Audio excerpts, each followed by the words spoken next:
Hi everyone. Today we're going to dive into the book Deep Work by Cal Newport. If you enjoy this content, don't forget to like and subscribe. Let's jump right in. In an age dominated by distractions, where our attention is relentlessly fractured by emails, social media, and open office chatter, the concept of deep work emerges as both revolutionary and vital. In his book, Deep Work, Cal Newport presents a compelling case for reclaiming our ability to focus deeply, a skill he describes as the superpower of the 21st century. Through a blend of historical insights, modern-day challenges, and actionable strategies, Newport reveals how mastering deep work can not only boost productivity, but also provide a profound sense of purpose and fulfillment in an increasingly shallow world. From Carl Jung's retreats in Bollingen Tower to Bill Gates's famous Think Weeks, Newport explores how deep focus has historically driven breakthroughs in creativity and innovation. He contrasts these examples with today's workplace, where distractions reign supreme, and argues that the pervasive culture of busyness and shallow tasks has eroded our capacity to concentrate. By delving into neuroscience, deliberate practice, and the hidden costs of attention residue, Newport makes a persuasive case for why depth is the key to mastering complex skills, achieving elite productivity, and thriving in a hyper-competitive economy. This book challenges us to reimagine our relationship with work, distractions, and even ourselves. But what makes deep work truly transformative is its pragmatic approach. Newport doesn't just identify the problem, he offers a roadmap to reclaim our attention in a world that conspires to steal it. Definition of deep work. Cal Newport defines deep work as professional activities performed in a state of distraction-free concentration that push your cognitive capabilities to their limit. These activities are challenging, require intense focus, and lead to significant value creation. Deep work is not just about working hard, it's about working smart, with purpose and intensity. Newport explains that deep work efforts are hard to replicate, making them uniquely valuable in our world. He uses historical examples to illustrate this concept, such as Carl Jung retreating to Bollingen Tower to focus on his groundbreaking work in analytical psychology. By prioritizing a distraction-free environment, Jung was able to produce ideas that changed the field of psychiatry. Deep work is contrasted with the prevalent, less demanding tasks of modern knowledge work. Newport emphasizes its transformative power, stating, "Deep work is necessary to wring every last drop of value out of your current intellectual capacity." Importance of deep work. Deep work is presented as an essential skill for achieving exceptional productivity and mastery in a knowledge-driven economy. Newport calls it the superpower of the 21st century and argues that those who cultivate this ability will have a significant advantage in their careers and lives. In the book, Newport highlights two primary benefits of deep work: skill mastery. To succeed in today's fast-changing world, one must quickly learn complex new skills and systems. Deep work accelerates this process by fostering intense concentration, which Newport calls a neurological requirement for high-quality learning. Elite productivity. Deep work enables individuals to produce at their peak potential. Newport explains this through his productivity formula. High-quality work produced equals time spent times intensity of focus. He emphasizes that maximizing focus can dramatically enhance output, making deep work indispensable for anyone aiming to produce top-tier results. Shallow work. Shallow work, in contrast, refers to non-cognitively demanding, logistical-style tasks, often performed while distracted. These activities include answering emails, attending unproductive meetings, and engaging with social media. Newport writes, "These efforts tend to not create much new value in the world and are easy to replicate." He warns that shallow work, while often unavoidable, should be minimized to make space for deep, meaningful contributions. Prolonged engagement in shallow tasks can erode one's ability to focus and think deeply. Newport argues, spend enough time in a state of frenetic shallowness, and you permanently reduce your capacity to perform deep work. Modern workplace cultures often prioritize shallow work due to its visible busyness. Newport criticizes this trend, stating that shallow work provides the illusion of productivity while actually undermining long-term success. Economic value of depth. Newport's deep work hypothesis states, the ability to perform deep work is becoming increasingly rare at exactly the same time it is becoming increasingly valuable in our economy. He argues that as automation and globalization replace routine jobs, the labor market increasingly rewards those who can master complex systems quickly, produce high-quality, innovative results. Newport uses examples like Nate Silver, a data analyst whose ability to manipulate complex statistical systems has made him a standout in his field. Similarly, he highlights programmers like David Heinemeier Hansson, whose deep focus led to the creation of Ruby on Rails, a framework that revolutionized web development. In a world where mediocrity is easily replaced, Newport contends, to succeed, you have to produce the absolute best stuff you're capable of producing, a task that requires depth. Attention residue. Attention residue is the lingering effect of task switching, a concept Newport explains using research by Sophie Leroy. When transitioning from one task to another, part of your attention remains fixated on the previous task, reducing focus and performance on the current one. Leroy's studies demonstrate that people experiencing attention residue after switching tasks are likely to demonstrate poor performance on the next task. This phenomenon is especially problematic in modern workplaces, where constant email notifications, instant messaging, and open office layouts fragment attention. Newport explains the danger of this.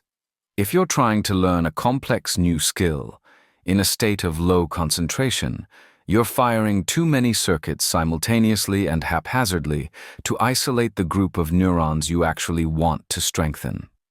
By minimizing distractions and dedicating uninterrupted time to single tasks, one can reduce attention residue and maximize cognitive performance. Newport underscores this point, stating, to produce at your peak level, you need to work for extended periods with full concentration on a single task free from distraction. Historical examples.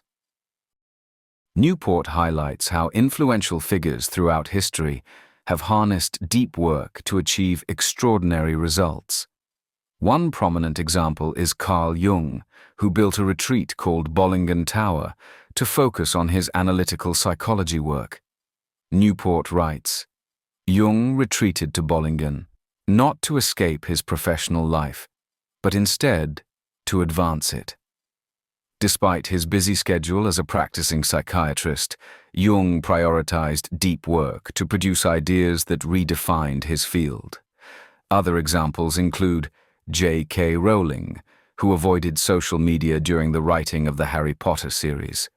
Newport notes, this period coincided with the rise of the technology and its popularity among media figures, yet Rowling chose depth over distractions. Bill Gates, who famously conducted Think Weeks twice a year, isolating himself to read and think. It was during a 1995 Think Week that Gates penned the Internet Tidal Wave memo, pivoting Microsoft's focus to Internet technologies.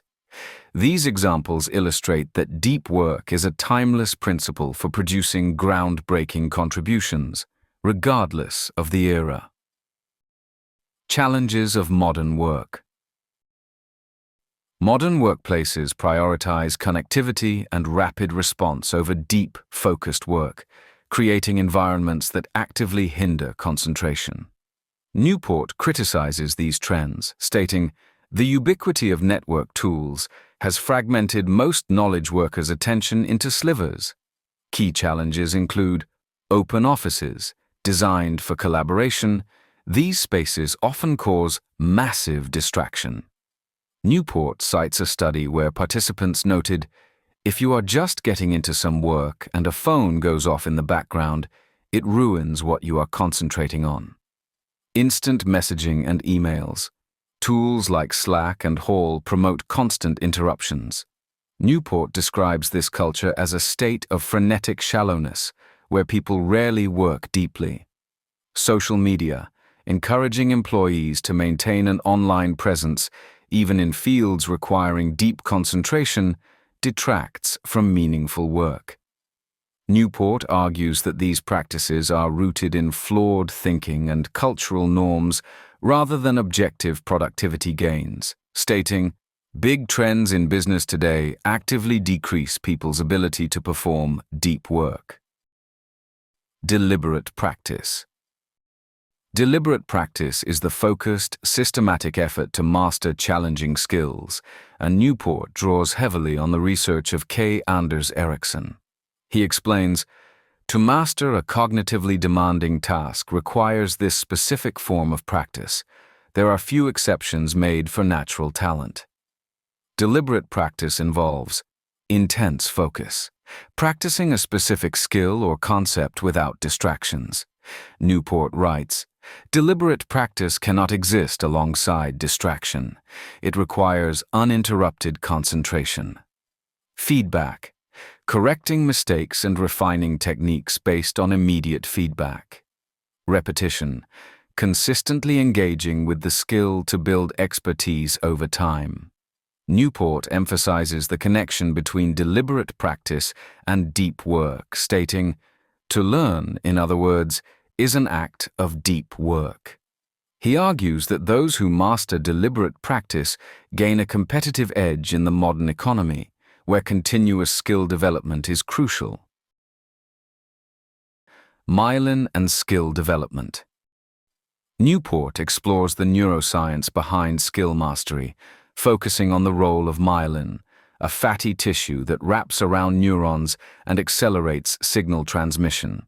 He writes, "To be great at something is to be well myelinated." Key points about myelin: repetition and isolation. Repeatedly firing specific neural circuits strengthens them through increased myelin. Newport explains, "By focusing intensely on a specific skill, you're forcing the relevant circuit to fire again and again in isolation." Distraction-free learning. When learning in a state of distraction, multiple circuits fire simultaneously, preventing effective myelination.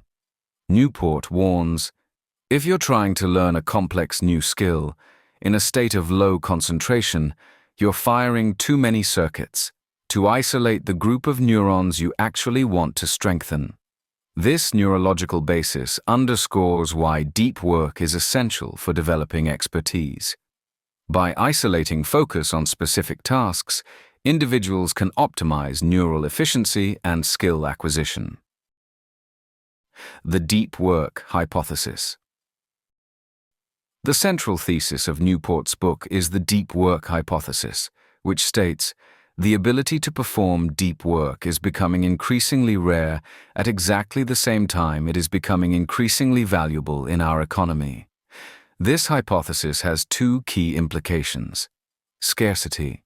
Modern work culture, dominated by shallow tasks and distractions, has diminished the prevalence of deep work.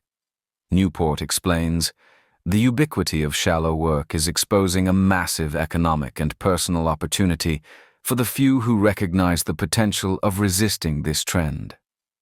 Value. Deep work allows individuals to master complex skills and produce high-quality results. Newport highlights that, to succeed in a globally competitive information economy, You must cultivate the ability to focus deeply and produce at an elite level. Newport suggests that embracing deep work is not just a productivity strategy, but a pathway to professional and personal fulfillment. He concludes, "A deep life is a good life." Distractions, long-term impact. Cal Newport emphasizes that distractions are more than momentary interruptions. They have profound and long-lasting effects on cognitive abilities. He writes, "Spend enough time in a state of frenetic shallowness, and you permanently reduce your capacity to perform deep work." Distractions, such as constant email notifications, social media, and open office environments, train the brain to operate in fragmented ways. Newport explains that the constant toggling between tasks creates a mental habit of superficial focus, which can degrade the ability to concentrate deeply over time. He cites Nicholas Carr, who observed that the net seems to be chipping away my capacity for concentration and contemplation. Furthermore, Newport introduces the concept of attention residue, explaining that when you switch from some task A to another task B, your attention doesn't immediately follow. A residue of your attention remains stuck thinking about the original task. This residual distraction compounds when multitasking is constant, leading to reduced effectiveness on subsequent tasks. Strategies for deep work. To cultivate the ability to work deeply, Newport outlines several practical strategies. Ritualize deep work. Newport suggests creating routines and environments that support focus. Great creative minds think like artists but work like accountants, he writes, emphasizing the need for structure in creative pursuits. For example, Carl Jung used his Bollingen Tower as a retreat to disconnect from daily distractions and focus on his research. Time blocking. Allocate specific, uninterrupted time slots for deep work. Newport explains, 3 to 4 hours a day, 5 days a week, of uninterrupted and carefully directed concentration can produce a lot of valuable output. Limit shallow work. Newport advises categorizing and reducing shallow tasks. He argues, identify the shallowness in your schedule and ruthlessly minimize it. Focus on high-quality leisure. Disconnecting from work after hours allows the mind to recharge, preparing for deeper focus. Newport writes, "The lack of distraction in my life tones down that background hum of nervous mental energy." Embrace boredom. Train your mind to resist constant stimulation by allowing moments of boredom. If you're constantly fleeing the slightest hint of boredom, you'll struggle to achieve the focus required for deep work, Newport warns. Cultural and organizational bias. Modern workplaces often prioritize shallow work due to cultural norms and organizational biases. Newport criticizes the principle of least resistance, where companies adopt easy-to-measure practices like frequent meetings and constant email connectivity, even if they undermine productivity. He writes, "Without clear metrics to support it, any business behavior is vulnerable to unstable whim and shifting forces, and in this volatile scrum, deep work has fared particularly poorly." Key biases include open offices. These spaces encourage collaboration but sacrifice focus. Newport argues, open offices create massive distraction, undermining the ability to work deeply. Real-time communication tools. Platforms like Slack or Hall promote constant interaction, which Newport describes as creating a state of perpetual interruption. The busyness badge. Many organizations equate visible busyness with productivity. Newport critiques this mindset, stating, "Busyness as a proxy for productivity is an illusion."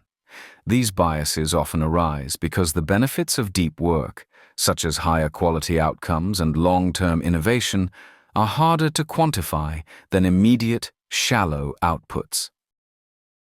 Productivity formula.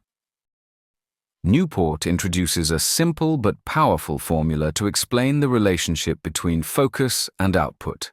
High-quality work produced equals time spent x intensity of focus. This formula underscores that productivity is not just about working longer hours, but also about maximizing focus during those hours. Newport writes, "By maximizing his intensity when he works, an individual maximizes the results he produces per unit of time spent working." He uses the example of Adam Grant, a prolific academic who batches his teaching into one semester and dedicates the rest of his year to research. Grant's approach allows him to work with uninterrupted and carefully directed concentration, resulting in a high volume of impactful publications. Newport contrasts this with the typical knowledge worker, whose day is fragmented by shallow tasks, reducing the intensity of focus and thus their productivity. If you're working distractedly, Newport warns, you're working suboptimally. Deep work as a superpower. In the modern world, where distractions are ubiquitous, Newport argues that the ability to focus deeply has become a rare and valuable skill. He describes deep work as the superpower of the 21st century. This skill allows individuals to master complex skills quickly. As technology evolves, the ability to learn and adapt becomes crucial. Newport writes, "If you're comfortable going deep, you'll be comfortable mastering the increasingly complex systems and skills needed to thrive in our economy." Produce at an elite level. Deep work enables individuals to achieve higher quality results in less time. Newport explains, "To produce at your peak level, you need to work for extended periods with full concentration on a single task free from distraction." Newport underscores the scarcity of deep work by contrasting it with the behavior of most knowledge workers, who spend more than 60% of the work week engaged in electronic communication and internet searching. He argues that cultivating deep work offers a competitive edge, allowing individuals to stand out in their fields. Deep work is not just a productivity tool, it's a pathway to meaning and fulfillment. Newport concludes, "A deep life is a good life." Deep work is more than a book. It's a manifesto for those seeking to thrive in a world that values noise over substance. Newport not only critiques the shallow work habits that dominate modern life, but also provides a compelling vision of what's possible when we prioritize depth. His ideas resonate deeply in today's hyper-connected world, reminding us that success and fulfillment lie not in doing more, but in doing better. As Newport concludes, "A deep life is a good life." By embracing the principles of deep work, we can not only achieve professional excellence, but also cultivate a richer, more meaningful existence. For anyone feeling the weight of constant distractions or seeking a way to stand out in the crowd, Deep Work is a must-read, a powerful guide to mastering focus in a distracted age.